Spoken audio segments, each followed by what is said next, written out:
the original Paramount Studios backlot. Hollywood 1920s. Beneath the Hollywood Hills, where now cars rush past and tourists flock to, the Walk of Fame once sprawled the Paramount Studios backlot, a city unto itself. In the 1920s, it was a world meticulously crafted for the silver screen. Cobbled streets, European style, villages, grand mansions, and bustling marketplaces, all waiting for the magic of filmmaking to bring them alive. Here, Clara Bow, the original ITG girl, captivated audiences with her effervescent charm, while Rudolph Valentino strode across sun-drenched streets embodying the romantic ideal of the silent film era. Each corner of the lot was designed not just for visual spectacle, but to transport viewers to another time and place. Gangster hideouts, quaint French cafes, and stately American homes all existed within walking distance of each other, thanks to the ingenuity of set designers and art directors. Yet, by the mid-1940s, the tides of change swept over Hollywood. The rise of television, combined with rapid urban development, forced Paramount to shrink its backlot. Many of the cobbled streets that once rang with the laughter and footsteps of film stars were replaced by parking structures and office buildings. What had once been the beating heart of cinematic storytelling was quietly buried beneath the modern cityscape. A studio carpenter recalled in a 1935 interview, "Every corner had a story and every facade whispered secrets of another world. It is in these words that we glimpse the soul of a lost world, a place where imagination, artistry, and ambition converged." Walking past the nondescript structures that occupy the area today, it is hard to imagine the worlds that were created here, scenes that shaped the dreams of millions. And yet, beneath the asphalt and concrete, the echoes of Hollywood's early magic remain silent, hidden, but never entirely gone. RKO Radio Pictures. Ranches, Enino, 1930s. In the rolling hills of Enino, far from the crowded streets of central Hollywood, lay the RKO Radio Pictures ranches, a vast expanse of land that became the backdrop for some of the most iconic westerns and adventure films of the 1930s. These ranches were more than just filming locations.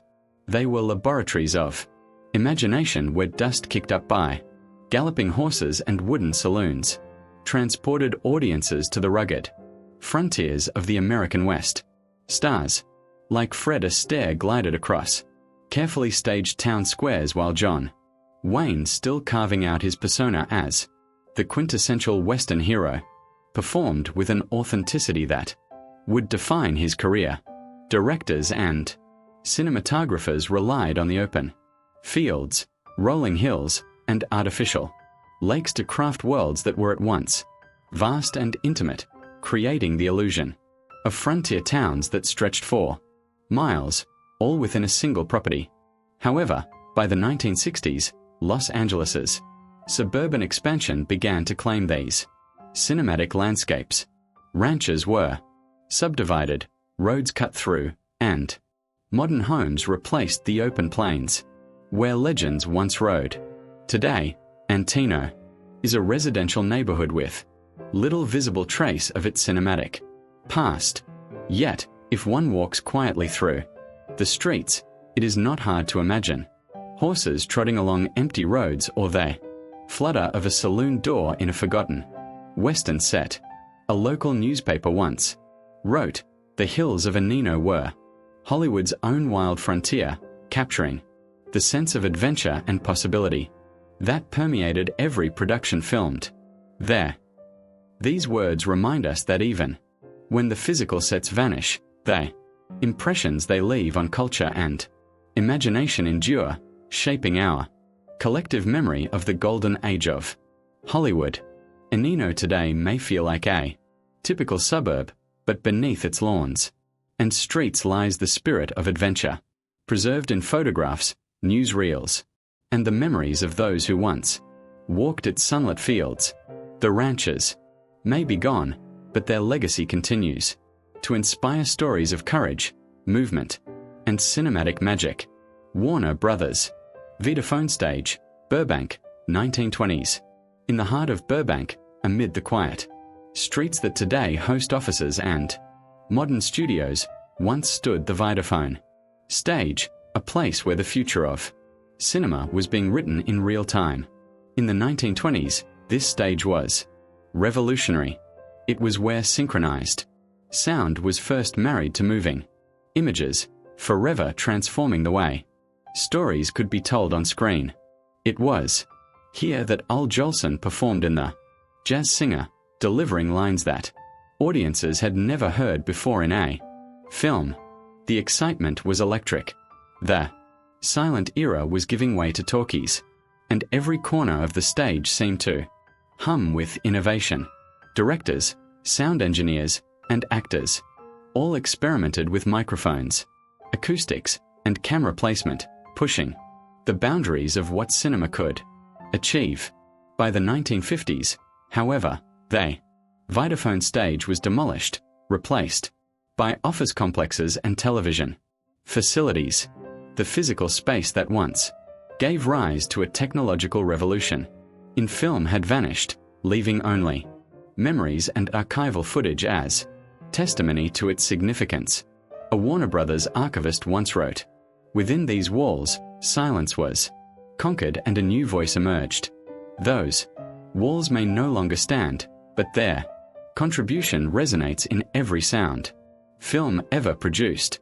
From classic musicals to modern blockbusters, every spoken word owes a debt to this lost stage." Walking through Burbank today, it is impossible to imagine the clatter of cameras, the careful positioning of actors, and the nervous excitement of audiences hearing their first synchronized words. Yet the legacy of the Vodafone Stage lives on, a reminder that innovation, courage, and creativity can change the world, even if the buildings themselves do not survive. MGM Grand Lot, Culver City, 1930s. In Culver City, where modern office buildings and streets now dominate, once stood the MGM Grand Lot, the epitome of Hollywood glamour. In the 1930s, this lot was not just a studio. It was a kingdom of dreams, meticulously designed to reflect the elegance, sophistication, and spectacle that MGM Films became known for. Stars like Clark Gable, Jean Harlow, and Greer Garson walked its polished streets and landscape gardens, moving between grand sets that could transform in hours. From opulent ballrooms to intimate parlors, the lot's vast spaces allowed filmmakers to construct elaborate scenes without limits, fostering a sense of cinematic grandeur that would define the golden age. Directors pushed creativity to the maximum, and the studio's attention to detail made every frame shine. By the late 1950s, however, MGM reorganized its operations and sold portions of the lot to make way for commercial and residential development. The gardens, where star-studded premieres once dazzled the press and public, were replaced by a bank and modern office buildings. The physical magic had disappeared, but its imprint on film history remained indelible. A contemporary press account proclaimed, "MGM wasn't just a studio. It was a kingdom of dreams." A sentiment that captured the ambition and scale of everything happening behind the gates. Even as the lot itself is gone, the legacy of elegance, artistry, and star power continues to inspire filmmakers and audiences alike. Today, walking past the modern buildings in Culver City, it is difficult to imagine the glittering premieres, the laughter of stars, and the meticulous artistry that once filled this space. Yet through the films that emerged from it, the MGM Grand Lot continues to live, a timeless testament to the heights of cinematic imagination. Collier Pictures, Western Street, Hollywood Hills, 1930 S4S, high in the Hollywood Hills, where winding roads and modern homes now dominate the landscape, once existed. Columbia Pictures Western Street, a meticulously crafted backlot designed for dusty frontier towns. In the 1930s and 40s, this street was alive with saloons, wooden storefronts, and hitching posts, a world where actors became legends, and the spirit of the American West was brought vividly to life. Stars like Glenn Ford and Barbara Stanek walked these streets performing scenes of courage, justice, and adventure. Directors staged thrilling chases, saloon brawls, and heartfelt confrontations, all under the careful eye of set designers who shaped every detail to perfection. The Western Street was versatile. One day, it could be a bustling town in the desert. The next, a sleepy village hiding a dramatic secret. By the 1950s, urban expansion and redevelopment erased much of the original set. The saloons, streets, and facades were replaced by suburban homes and streets, leaving little trace of the cinematic magic that once thrived there. Yet, if one looks closely at old photographs or walks quietly through hidden alleys, the ghost of Western Street seems to linger in memory. A Columbia stunt coordinator once said, "We weren't just making movies. We were creating a world that could vanish with the wind." These words encapsulate the ephemeral beauty of Hollywood's back lots, spaces full of life and imagination, destined to disappear, but never truly forgotten. Today, the Hollywood Hills may seem ordinary, but beneath its modern veneer lies the legacy of countless westerns that shaped popular culture.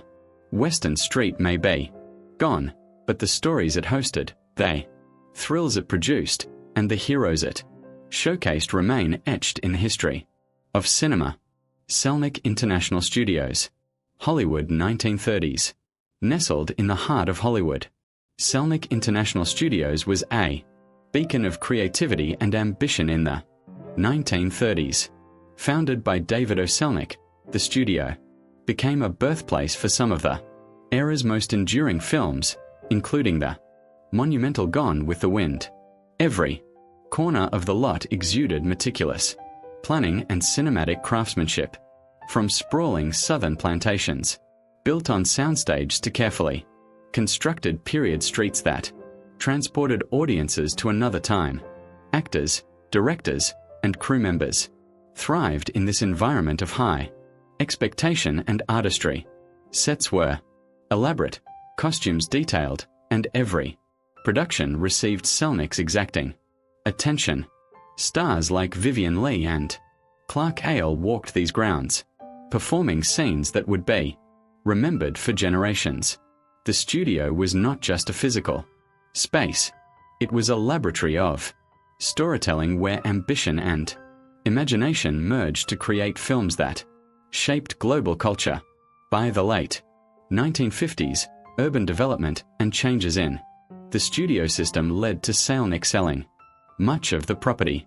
Industrial buildings eventually replaced the once lively lot, erasing the physical traces of the films and dreams that had been brought to life there.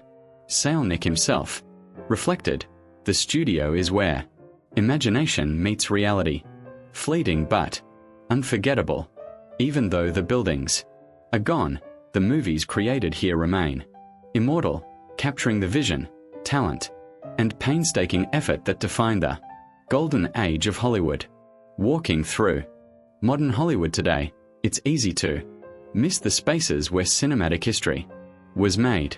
Yet, every sweeping plantation, every lavish ballroom, and every meticulously staged scene filmed at Selnick International Studios continues to enchant audiences worldwide, proving that while the physical studio may be lost, its spirit lives on through the films it produced.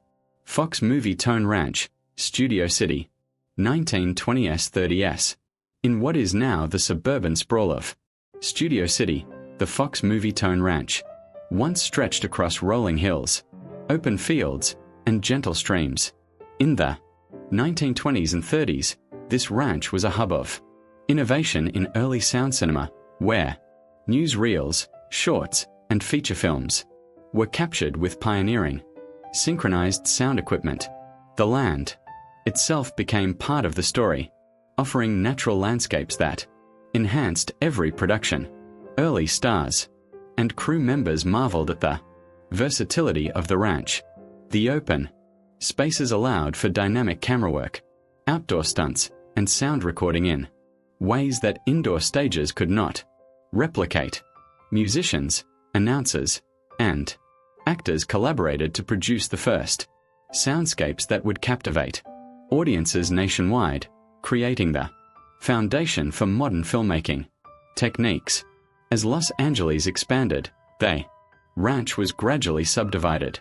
Residential streets, parks, and commercial developments replaced the open land, leaving few physical remnants of the site that had once been central to cinematic experimentation. Yet, the legacy of Fox Movietone Ranch is preserved in newsreels, archival footage, and the early sound films that continue to be studied and celebrated today.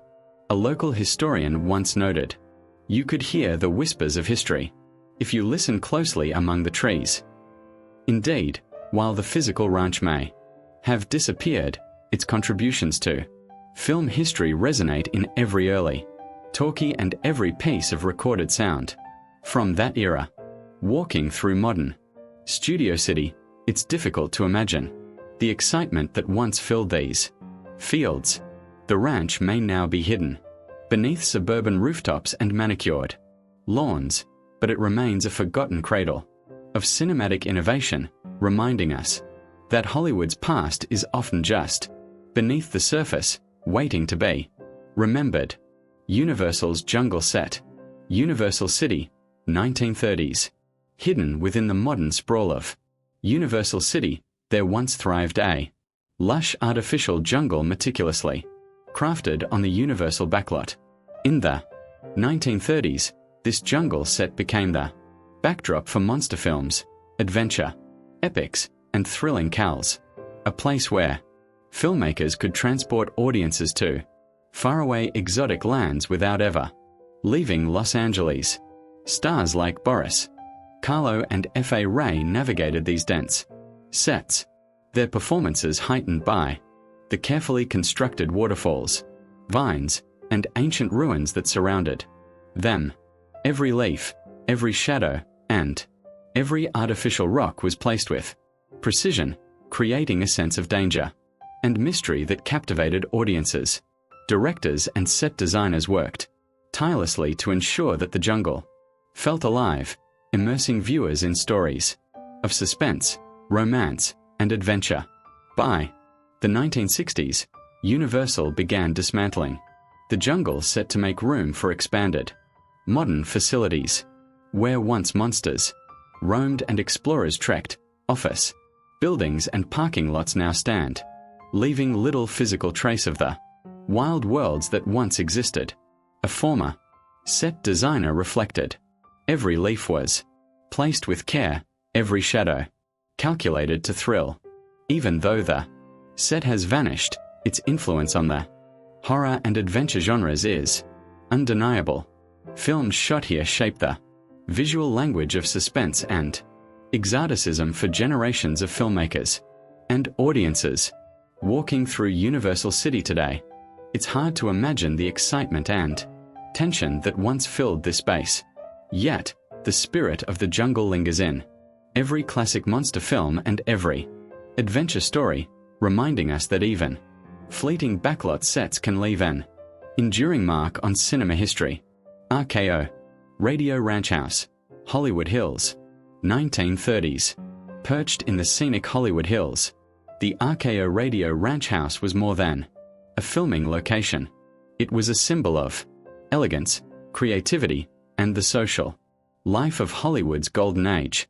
Built in the 1930s, the Art Deco mansion served as a backdrop for films, a gathering place for stars, and a space where Studio executives plotted cinematic ventures. Its grand halls and manicured gardens reflected the sophistication and ambition of the era. Actors and directors frequently traversed the property, attending dinner parties, rehearsing scenes, or simply enjoying the grandeur of the surroundings. The mansion often appeared on screen as the quintessential Hollywood home, representing both luxury and the fantasy worlds of cinema. Stars moved effortlessly between reality and performance, embodying the glamour that audiences admired from afar. Over time, urban development encroached upon the property. The ranch house and surrounding grounds were eventually replaced with modern residential constructions, leaving only fragments of the driveway and garden walls to hint at the past.